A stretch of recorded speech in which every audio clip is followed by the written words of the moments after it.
como falamos de manhã, especificamente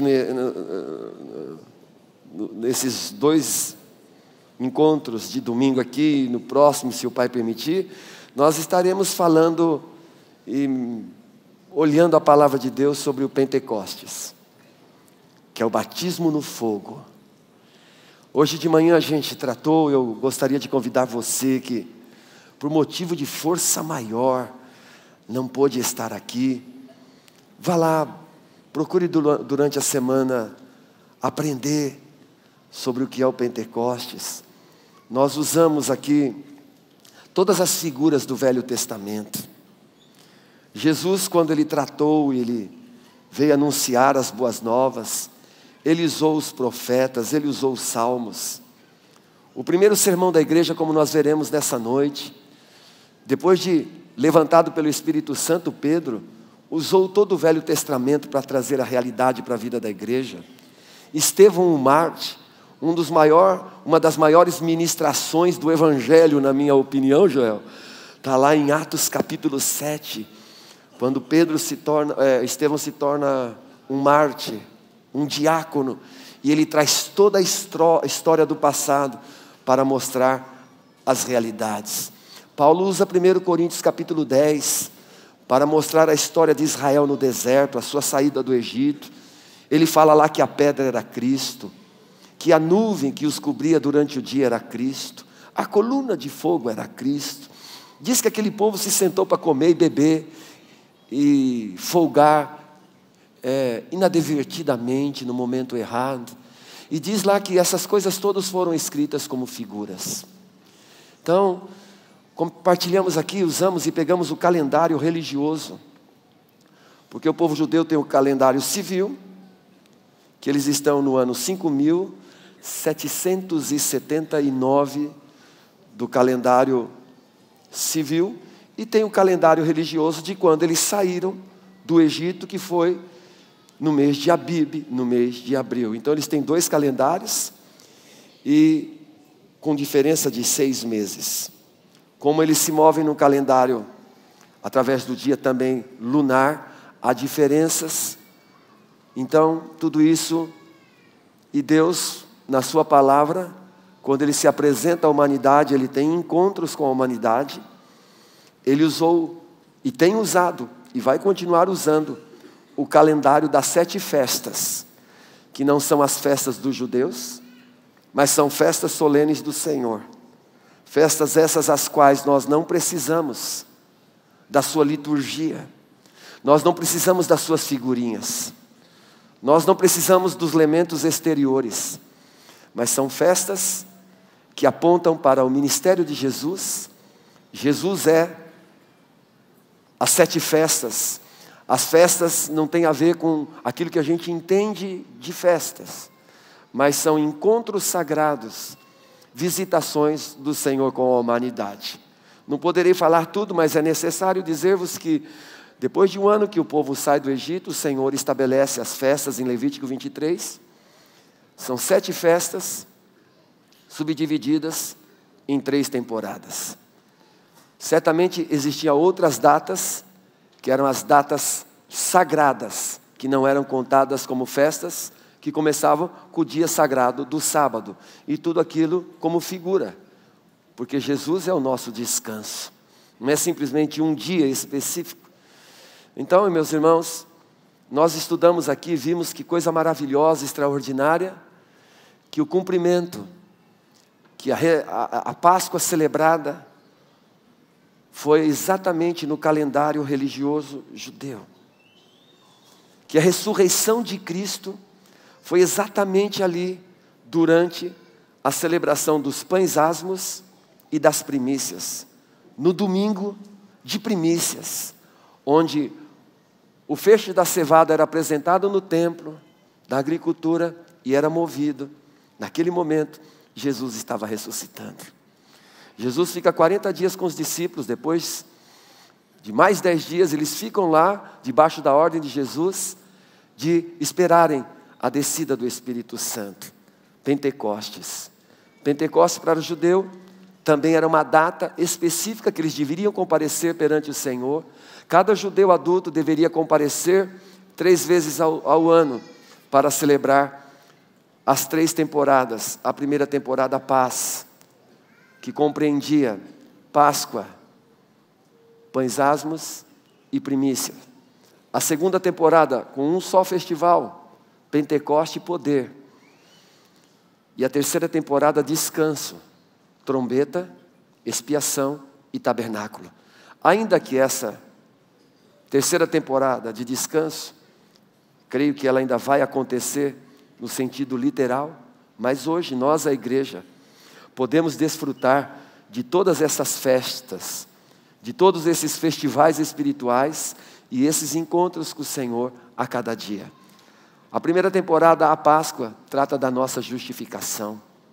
O fato histórico, os judeus saindo do Egito. O fato profético, que Cristo ia se tornar o Cordeiro Pascual. E o aspecto pessoal, que eu estou justificado em Cristo, eu fui arrancado das trevas. O segundo, pães asmos, depois de justificados, depois de receber paz com Deus, eu posso viver em santidade. Eu fui separado para o Senhor. Israel, em figura, era um povo separado de todos na terra. E a igreja é este povo. A igreja é um povo de Deus, separado e enviado a essa terra. Primícias, o fato histórico. Primeira colheita precoce da plantação. O fato profético, Cristo se tornaria nossa primícia. 1 Coríntios 15, ele ressuscita. A realidade, nós também nos tornamos, o aspecto pessoal, nós nos tornamos primícias para Deus em Cristo Jesus. E depois, Pentecostes. Então nessa noite, eu quero pedir para você, por gentileza, nós não queremos aqui de forma nenhuma ensinar o judaísmo. Todas as figuras do judaísmo é pecado. Aliás, essas festas, elas tinham um tempo em que não era celebrada. Julho, agosto e metade de setembro. Tempo do inverno. Tempo onde as coisas estavam paradas. E isso, você quando vai estudar as 7 igrejas, quando você estuda as 7 igrejas, você vai perceber a época das trevas, a Idade Média, a igreja, um tempo escuro da vida da igreja, a igreja perdendo o fogo do Espírito Santo, a igreja entrando nas contendas, a igreja romana, o Estado se mistura com a igreja, e ali há um sincretismo, e começa ali o problema de denominações, de esfriamento, mas o Senhor levanta Martinho Lutero, como Israel foi celebrar a Páscoa naqueles dias de Jesus, entre 1400 e 1500 anos depois, Lutero é levantado para falar que o justo viverá pela fé. E depois, em torno do ano de 1700, o Senhor levanta John Wesley para falar sobre santidade. E depois de John Wesley falar de santidade, o Senhor levanta os irmãos moráveis para viverem a relação de comunhão, a partir do pão, que é a igreja de Filadélfia, uns aos outros. Então, e a gente estuda todos esses acontecimentos encaixados nas 7 igrejas. Precisamos conhecer a palavra. Não conhecer a palavra para debater com os irmãos e ficar discutindo assuntos e postando mensagens que trazem dúvidas, contradições, mas precisamos aprender a palavra para nos mover por ela. Amém, meus amados? Essa é a intenção. Eu quero então ler alguns versículos com vocês. Lucas capítulo 24.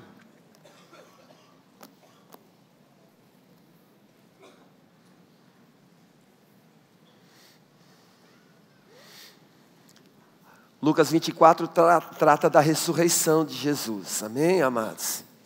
Era um domingo de primícias, o calendário de Deus ali, batendo em cima. Oh, Deus da história, é Ele que muda o tempo e as estações, Ele tem a história nas suas mãos, aleluia. Amém, meus amados? E Lucas capítulo 24, versículo 36, o tema é Jesus aparece aos 12. Se você vê na sua Bíblia aí em cima, tem a referência de como João narra essa aparição de Jesus em João 20, do versículo 19 a 23, né? Você vê aí no cabeçalho. Diz assim: e falando dele dessas coisas, o mesmo Jesus se apresentou no meio deles e disse-lhes o quê? O que ele disse? Paz seja convosco. Pode dizer para o seu irmão, paz seja contigo. Aleluia. Por que Jesus falou paz seja convosco? Porque agora ele tinha ressuscitado, ele tinha derramado o seu sangue. Nós estávamos diante de um Deus irado por causa do pecado do homem. A lei tinha vindo por Moisés para mostrar o homem e a impossibilidade do homem de por si apresentar-se diante de Deus e ser aceito. E Jesus se apresenta e diz, paz seja convosco. Por quê? O que ele está dizendo? Na verdade ele está dizendo Romanos capítulo 5, versículo 1. Sendo, pois, justificados pela fé, por meio do sangue de Jesus, tendes paz para com Deus. A nossa posição é uma posição de paz. Porque para nós paz não é simplesmente um estado emocional. Para nós paz é uma pessoa. Jesus é a nossa paz.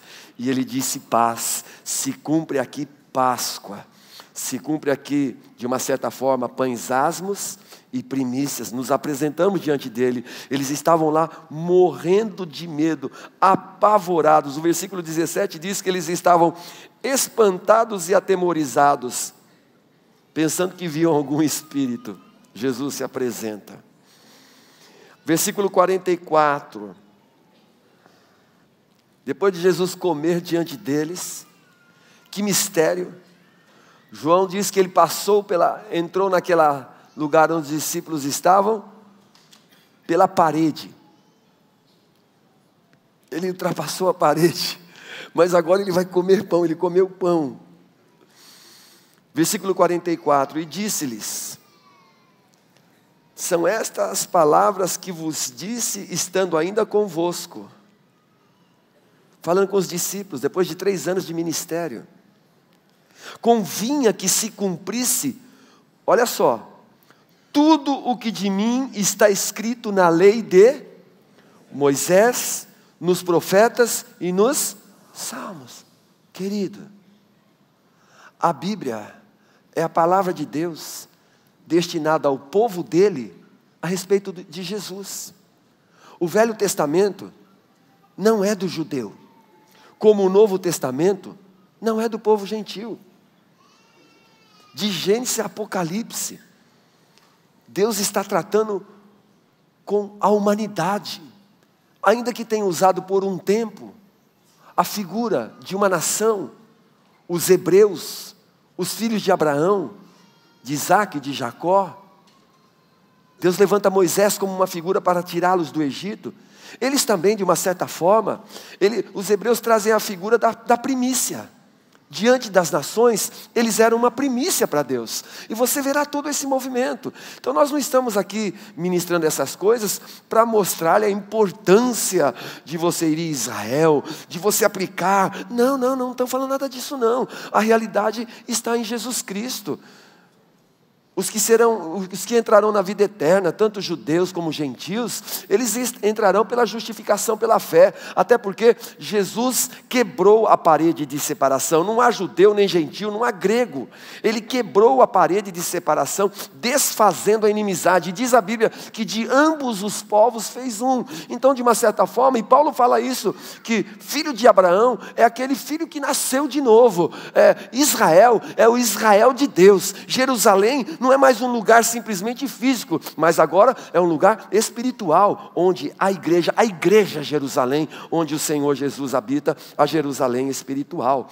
Então Jesus está relatando aqui para eles, então diz no versículo 45, olha que versículo importante, irmãos.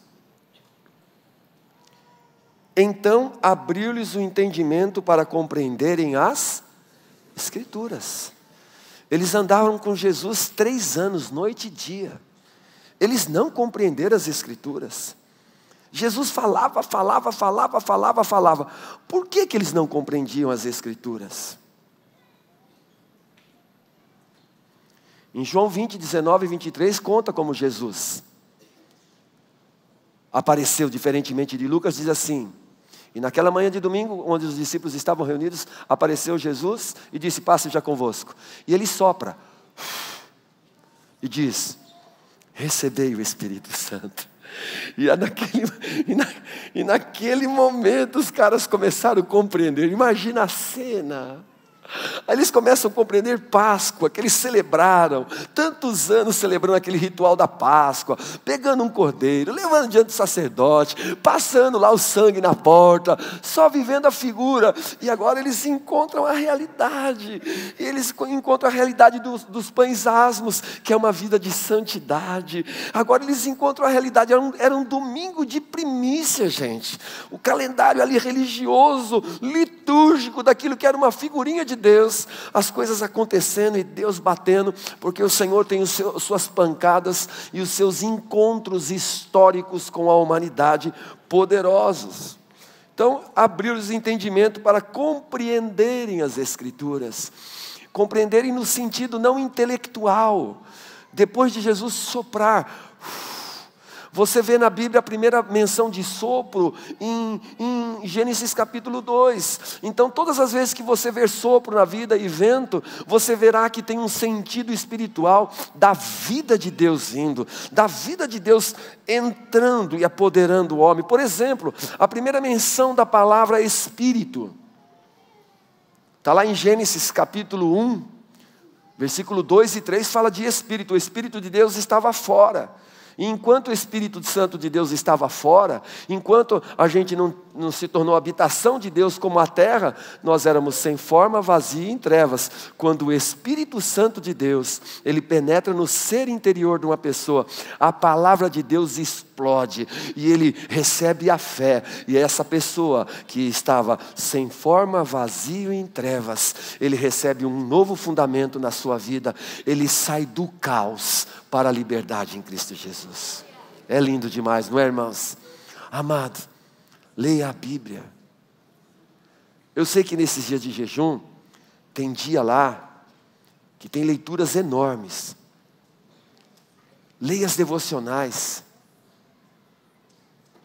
Se você não conseguir ler todos os textos, não se sinta condenado por isso, porque a Bíblia é algo para ser lido de uma forma assim. Aquilo ali, por que está pedindo para a gente ler 3, 4 textos? É para a gente exercitar tempo com a palavra.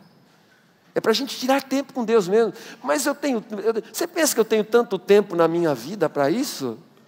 Ei, você pensa que eu tenho tanto tempo? Você pensa que eu não estou fazendo nada na minha vida para mandar essas devocionais com tanta coisa? Eu quero dizer para você, meu amigo, se existe um tempo importante na nossa vida que a gente não desperdiça, é tempo com a palavra de Deus.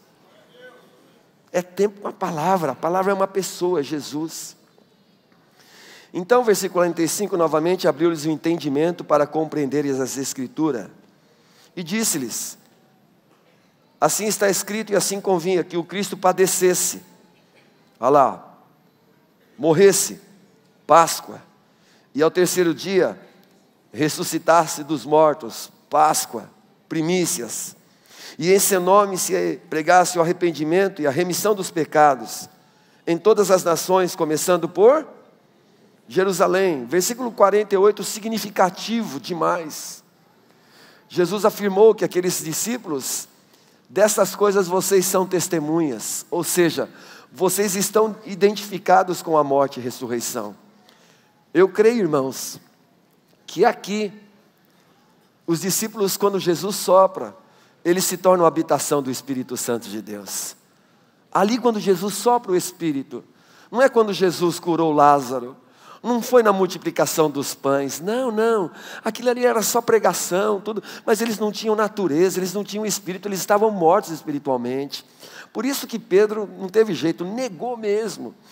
Mas aqui eu creio que eles já receberam o Espírito Santo. Eu quero dizer para vocês, não basta apenas ter o Espírito Santo. Não basta ser o templo do Espírito Santo. ser o templo do Espírito Santo é a primeira etapa na vida do crente. Vivenciar a Páscoa, a justificação pela fé, é extraordinário, mas não é o fim.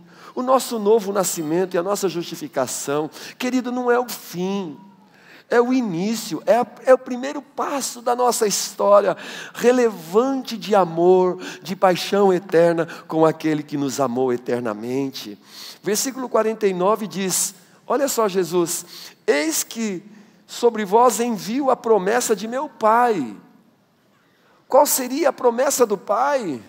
A promessa do Pai seria que o Espírito Santo, depois do homem receber morte, o velho homem crucificado, sepultado, porque Pães Asmos também fala do sepultamento. Depois do homem ressuscitar em Cristo, primícias para Deus. Está dizendo aqui que o Pai fez uma promessa, que eles deveriam ficar na cidade de Jerusalém, até que do alto eles fossem o quê? O que o texto diz? Eles fossem o quê? Revestidos. Por que revestidos? Porque todo crente foi colocado nele as vestes da salvação. Ele não fez nada para colocar as vestes da salvação. Foi o Senhor, por sua infinita misericórdia e graça, que nos justificou, e nós fomos vestidos com a veste da salvação. Então, quando o Pai nos vê vestido de Cristo. A Bíblia diz que essa vestimenta da salvação é o próprio Cristo. Por isso que não há condenação para aqueles que estão vestidos de Cristo Jesus. Por isso que na nossa salvação, nós não fizemos absolutamente nada. Nós não fizemos absolutamente nada para a palavra que chamam salvação ligada à vida eterna. Porque nem sempre na Bíblia a palavra salvação tem que ver com vida eterna. Geralmente na Bíblia a palavra salvação tem a ver com a salvação diária do pecado, da carne e do mundo. Eis que sobre vós envio a promessa do meu Pai. Qual é o verbo? Diga assim, ficar. Eles já tinham o Espírito. Aqueles irmãos já eram igreja.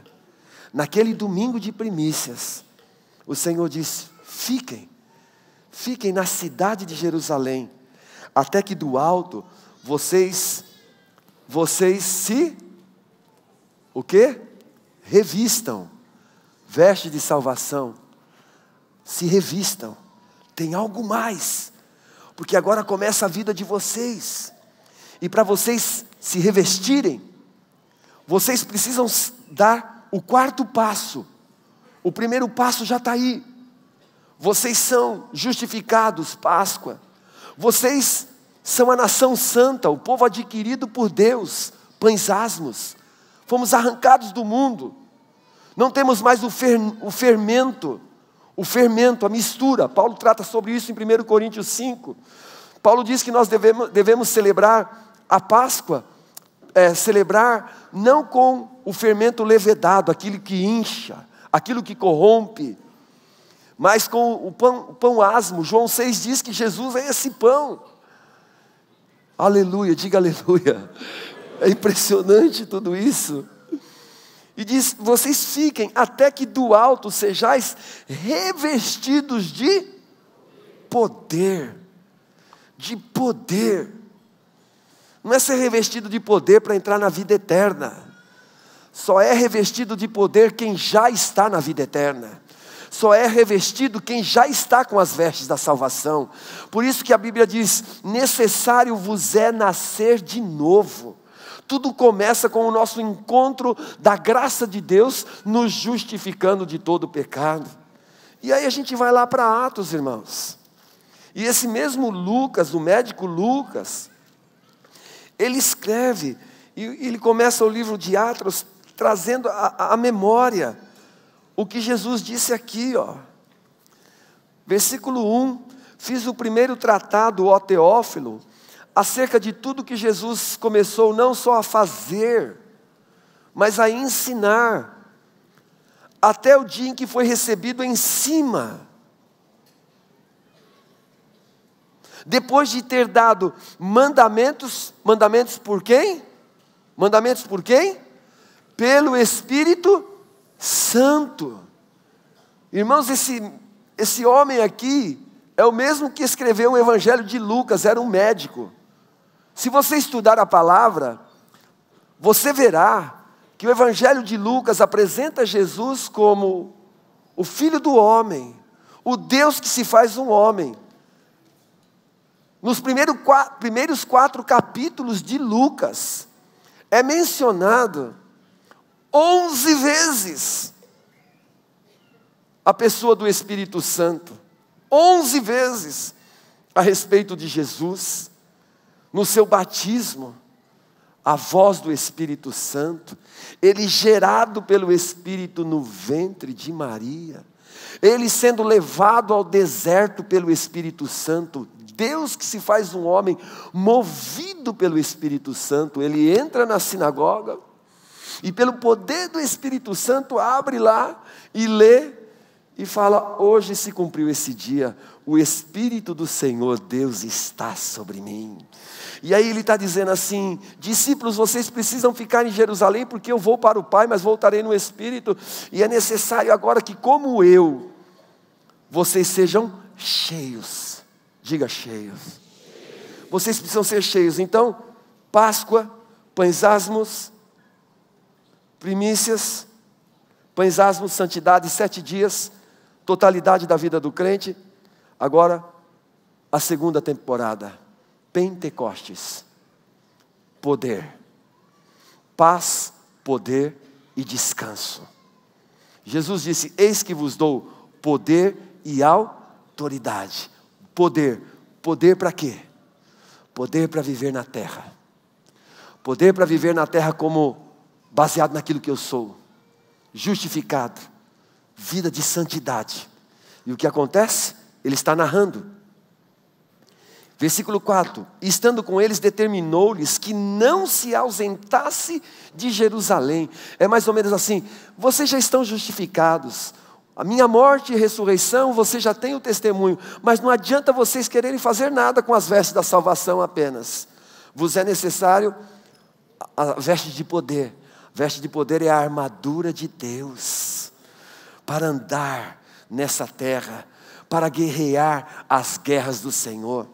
E ele vai indo mais, e diz assim, no versículo 5, porque na verdade João batizou com água, que é o batismo nas águas, é a declaração por fé da nossa morte, do nosso sepultamento e ressurreição com Cristo. Mas agora vocês vão ser batizados com o Espírito Santo e com fogo, não muito depois destes dias. Ele está narrando o que Jesus falou.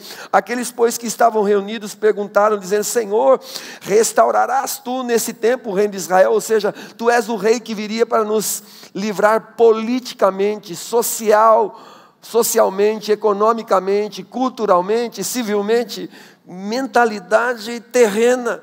E Jesus, no versículo 7, responde, Lucas dizendo que Jesus falou, não vos pertence saber os tempos ou as estações que o Pai estabeleceu pelo seu próprio poder. E aqui ele define porque, o que é o Pentecostes. Mas recebereis a virtude, diga assim, virtude, dunamis, poder. Essa palavra ela tem origem na dinamite. É dinamite. É poder que quebra tudo aquilo que é duro. Pentecostes é Deus tratando com a nossa condição. A primeira temporada, paz, é Deus tratando com a nossa posição. Pentecostes é Deus tratando com a nossa condição. É quebrando o nosso ego. Pentecostes é ganhando uma nova maneira de pensar. Pentecostes é a transformação da mente, da nova vida para se viver na terra. Recebereis a virtude do Espírito Santo que há de vir sobre vocês. Olha só, eles já eram nascidos de novo. Assim como veio a pomba lá, em figura, mas ouviu-se uma voz do céu, esse é o meu Filho amado, em quem eu tenho todo o meu prazer. Essa é a primeira notícia da Páscoa, que em Cristo, na Páscoa, nós nos tornamos filhos amados, em que o Pai tem prazer em nós, e Ele não tem prazer basicamente por aquilo que a gente faz, de certo ou errado, mas Ele tem prazer em nós, baseado naquilo que nós somos filhos amados deles. Mas Pentecostes É Deus agora se movendo na vida desse indivíduo que se torna templo. Não apenas habitando, não apenas sendo um inquilino, não apenas sendo um convidado, mas tendo a preeminência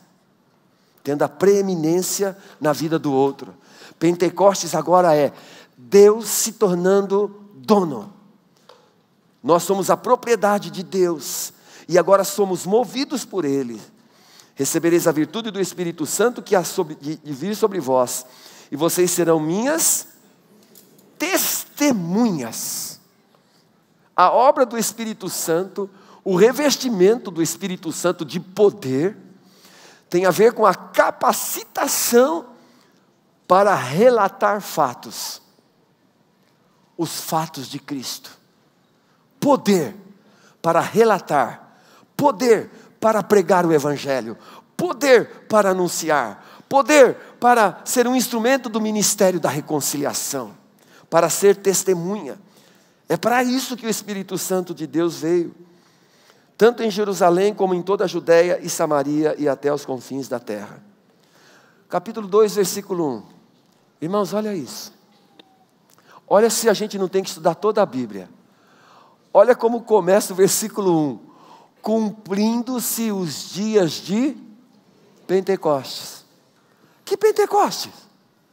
Que Pentecostes?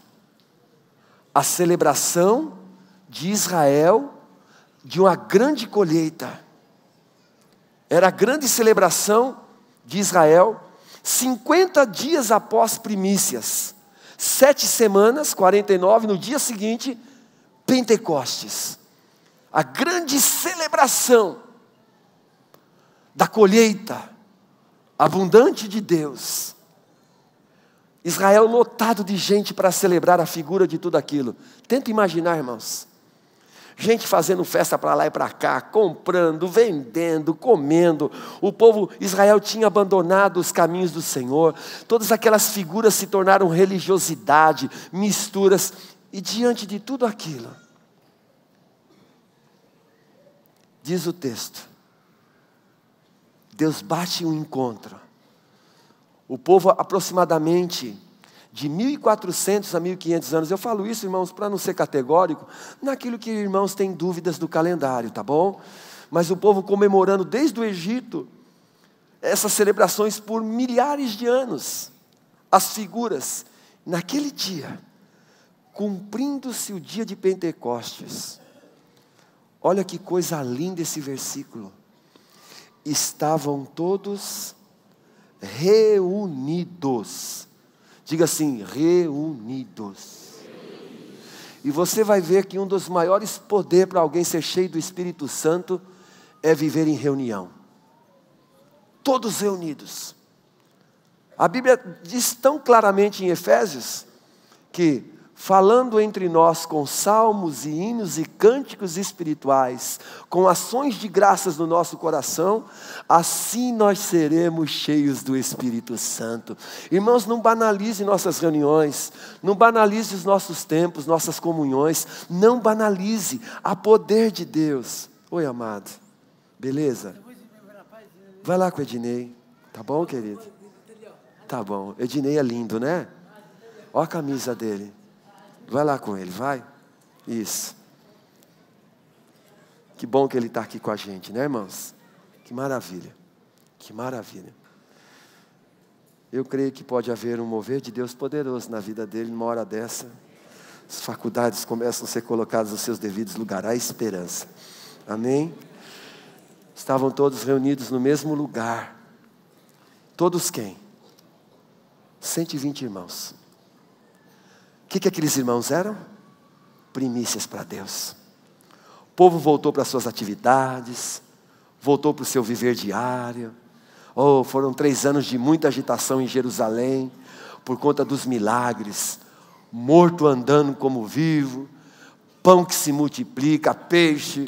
É notícia aqui de gente que andou sobre as águas, é notícia de ser humano que andou um pouquinho, depois afundou, é notícia de gente cego vendo, é notícia que os caras, não, você não era cego, lógico que eu era cego, cara, só sei de uma coisa, ele me curou, uma coisa tremenda assim. E aí, irmãos, Só 120 irmãos. Quantas pessoas Jesus teve contato? E a gente aprende algo aqui. Primícias para Deus. O Senhor sempre deixa um remanescente fiel, diga aleluia. Você vai ver esse princípio nas 7 igrejas. Independente da situação da igreja, independente da igreja local, Deus sempre vai manter um grupo chamado primícias para Deus. Daniel foi uma primícia nos dias da Babilônia. José foi uma primícia para Deus nos dias do Egito. Esther foi uma primícia. Josué foi uma primícia. Caleb foi uma primícia. Eu quero dizer, eu sou uma primícia. Você é uma primícia. Nós somos primícias para Deus. Aleluia. Amém, amados. A gente não está só interessado na paz e na justificação, não. Nós queremos o poder para testemunhar, para ser uma influência poderosa nessa terra e estabelecer o reino dos céus aqui entre os homens para a glória do Pai. Eles estavam reunidos no mesmo lugar. Era uma grande célula, 120 aproximadamente. Eu já participei de uma célula que tinha mais ou menos 120 irmãos. Isso não quer dizer que você tem que ter. Olha o versículo 2, diga assim, de repente. De repente. É assim mesmo. É assim mesmo, gente. De repente.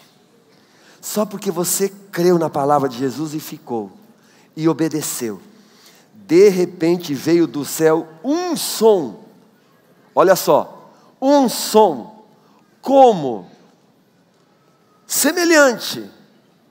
De um vento. Veemente impetuoso. Eu acredito que esse vento foi o vento que Adão recebeu. Eu acredito que esse vento foi aquele vento lá no deserto onde soprou-se um vento e o alimento veio do céu. Eu acredito que esse vento é o mesmo vento que veio lá em Ezequiel capítulo 37, quando o Senhor disse: profetiza, filho do homem. Então profetizei como a palavra do Senhor me disse, e veio um vento norte, e veio um vento sul, e o vale de ossos secos se tornou um jardim regado. Vida de Deus. Não despreze o vento, irmãos. Não despreze o vento, sabe por quê? Jesus, não no sentido natural, mas no sentido espiritual. João capítulo 3, versículo 8, sabe o que está escrito? Que aquele que é nascido de Deus, ele é como o vento. Diga aleluia. Aquele que é nascido de Deus é como o vento. Você não consegue explicar tudo sobre ele. Por quê? Porque você não sabe onde ele nasce e onde ele morre. Mas assim é que é todo aquele que é nascido da palavra de Deus. Ele é algo incompreendido naturalmente, só se pode entender espiritualmente. Aleluia. Veio um vento impetuoso e encheu toda a casa onde eles estavam o quê? Onde eles estavam o quê? Assentados. Eles estavam assentados. Aí Paulo vai explicar em Efésios no capítulo 1 ao 3 que estar assentados é a nossa posição. Por que eles estavam ali assentados? Porque eles tinham paz para com Deus. Por que eles estavam assentados? Porque eles estavam no descanso de Deus. É uma questão espiritual. Eles estavam ali desfrutando do primeiro passo. Eles estão ali naquele momento, no dia de Pentecostes, terminando, porque diz o texto que no final daquele dia eles estavam ali assentados. De repente esse vento veio, encheu toda a casa onde eles estavam assentados. Versículo 3. E foram vistas por eles línguas repartidas como de fogo, aleluia. As quais pousaram sobre quem? Cada um deles. A manifestação básica da plenitude do enchimento, não a habitação, mas plenitude do Espírito. Começa aqui com o falar em línguas. Olha o que está escrito. E todos, versículo 4, todos foram cheios do Espírito Santo e todos começaram a fazer o quê? A falar em línguas. Graças a Deus, irmãos, não tinha os teólogos aqui. Aqui não tinha aquelas dissensões que depois Paulo tem que resolver lá em 1 Coríntios 14 sobre o falar em línguas inadequadamente por causa de uma igreja que estava perdida nos dons. Mas aqui literalmente todos falavam em línguas estranhas, e havia a ordem de Deus, havia a glória de Deus, porque eles não estavam falando, eles falaram de uma língua específica, eles falavam nas línguas dos povos que lá estavam, mas nós falamos as línguas dos anjos, ainda que podemos falar as línguas dos povos sem conhecer o dialeto, podemos falar em línguas estranhas para que outro interprete, mas nós falamos em línguas estranhas para orar de fato os mistérios de Deus, mas falamos em línguas estranhas também para sermos fortalecidos no nosso espírito, porque a nossa mente fica infrutífera para a glória do Senhor Jesus. Diga a todos.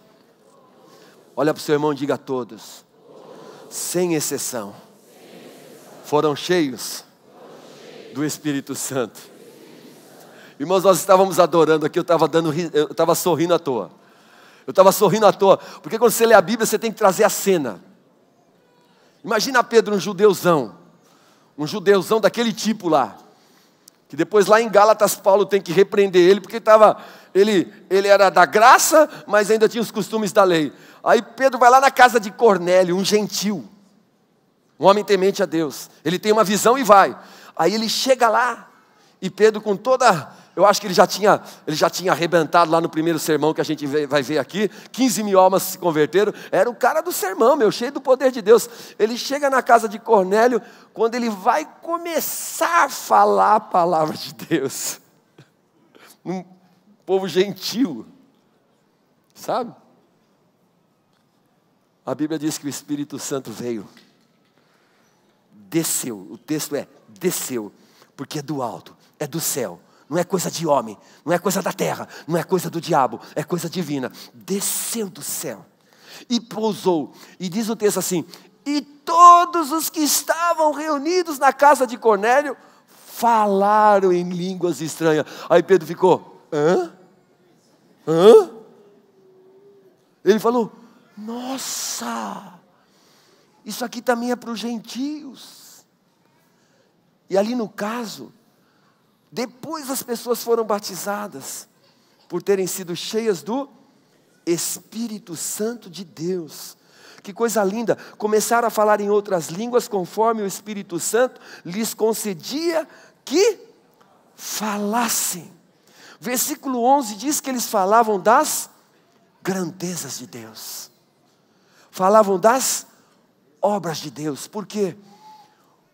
Uma pessoa cheia do Espírito Santo de Deus relata a história do seu Criador, relata a história do Senhor Jesus Cristo, fala das grandezas de Deus, no meio das lutas, no meio das dificuldades, ele traz a grandeza de Deus. E eu quero ir para a parte final aqui, diante de tantas coisas que teríamos que falar. Pontos importantes a serem reconhecidos aqui nessa noite.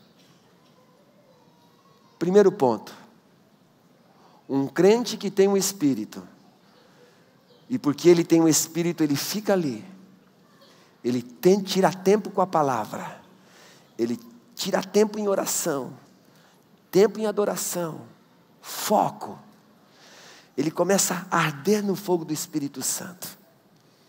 Jerusalém estava celebrando Pentecostes. O que eles celebravam além da grande colheita?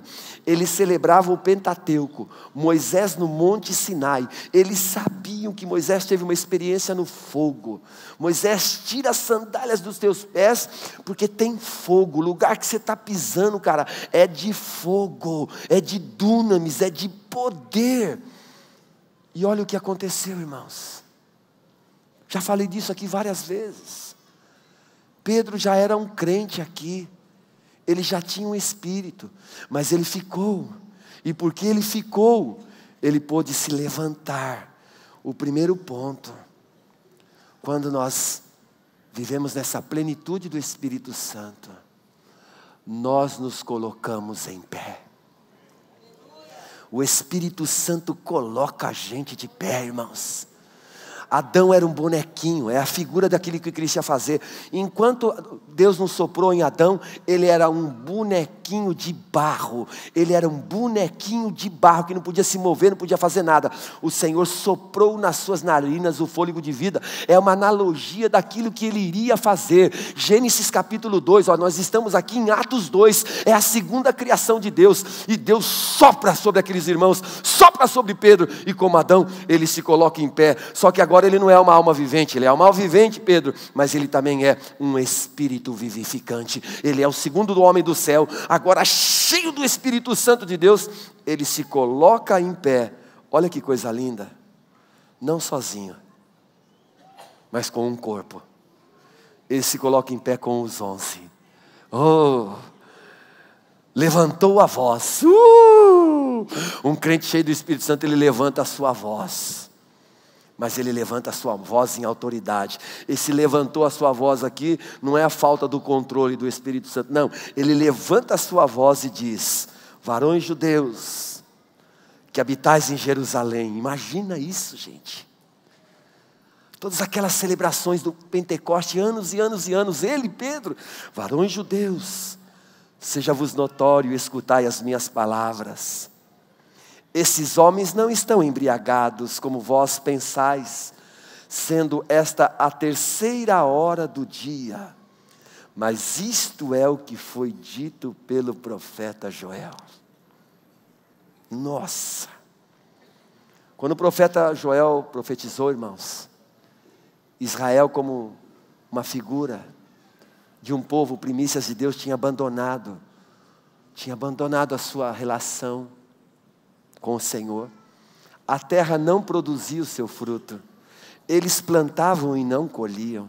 Eles não celebravam. Para você ter ideia, eles pararam de celebrar os cerimoniais. Neemias, quando restabelece os muros, ele restabelece as festas do Senhor, porque eram memoriais espirituais, encontros solenes para a adoração do Senhor. Esdras também fez isto. Isso é profundo, isso é tremendo. Ele diz: mas isto é o que foi dito pelo profeta Joel, nos últimos dias. Pastor Nadinho, quais são os últimos dias? Os últimos dias têm a ver desde a ascensão de Jesus até o seu retorno. Nós estamos vivendo esses últimos dias. Então isso aqui é para mim e para você. Nos últimos dias, diz Deus, que do meu Espírito derramarei sobre toda a carne, sobre todo ser humano. E os vossos filhos e as vossas filhas profetizarão. Os vossos jovens terão visões. Os vossos velhos sonharão sonhos. E também do meu Espírito derramarei sobre os meus servos. Olha agora. Agora fala sobre serviço. Sobre os meus servos e as minhas servas. Porque o Espírito Santo viria para atender uma necessidade do Pai, se assim pudermos dizer, do nosso Senhor, a implantação do seu reino na terra. E a implantação do reino na terra, liderar célula, evangelizar, pregar, ir onde as pessoas não vão, só crente cheio do Espírito Santo de Deus. A igreja foi levantada, não havia o clero, não havia as estrelas gospel, não havia os cantores, não havia os grandes pregadores. Pedro era um cara indouto. Como pode esse indouto falar desse jeito? Aí estabeleceram Pedro lá, chegou no momento aqui, levantou a túnica dele: eu sou gente como você, porque ele não queria glória para ele. Ele não era maior do que ninguém. E a idade média, a idade negra da igreja começou quando Roma, o Estado, se envolveu com a igreja. Tirou as escrituras da mão da igreja. E a igreja perdeu a percepção espiritual de quem ela é, de quem ela era e daquilo que ela foi chamada para cumprir. Então, o primeiro ponto que nós destacamos aqui para a gente nessa noite é que quando o Espírito Santo de Deus vem e fortalece o interior do crente, ele se levanta. Irmãos, a palavra "eu estou desanimado" é sinônimo de vida vazia do Espírito Santo. Você pode usar o argumento que você quiser. Porque um crente cheio do Espírito Santo, ele se coloca de pé. Por isso tantos crentes doentes, deitados e parados, inoperantes, porque entraram na primeira festa, na Páscoa, estão justificados, já estão na vida eterna, está tudo beleza, mas não dão o segundo passo, poder para testemunhar, se tornam pedra de tropeço, e porque não tem poder, mesmo sendo justificado, perde a paz, vive na terra, porque não está cheio do Espírito Santo. Quem não está cheio do Espírito Santo só vê coisa natural. Quem não está cheio do Espírito Santo briga com gente. Quem não está cheio do Espírito Santo briga com gente. Por isso que Paulo disse, irmãos, a nossa briga não é contra carne e sangue. E para a gente ter uma percepção espiritual, nós precisamos não apenas ter, mas sermos cheios do Espírito Santo. Primeira evidência, nós somos levantados. A segunda, e vou parar aqui. Quando um crente, ele é cheio do Espírito Santo de poder, ele começa a ser movido pela palavra de Deus. O que o move é a palavra de Deus. Pedro aqui no seu sermão, ele traz a história da palavra de Deus. E ele termina o seu sermão dizendo assim, saibam, pois, no versículo 36 de Atos 2, com toda certeza, toda a casa de Israel, está falando só com os judeus a princípio aí, que a esse Jesus a quem vocês crucificaram, Deus o fez o quê? Senhor e Cristo. A percepção espiritual aguçada, uma vida cheia do Espírito Santo, nos levanta, nos faz valorizar a palavra e nos mover por ela, e consequentemente, nós vemos com os olhos da fé, a esse Jesus, que morreu e ressuscitou, exaltado, e Ele se torna Senhor das nossas vidas, e nós nos tornamos os seus servos. Orai ao Senhor da seara, para que envie servos para o trabalho. Servos são aqueles que vão ter um encontro com a segunda temporada, o quarto passo, uma vida cheia de poder. Está à nossa disposição. O Dunamis está à nossa disposição. Irmãos, o posto de gasolina está à nossa disposição.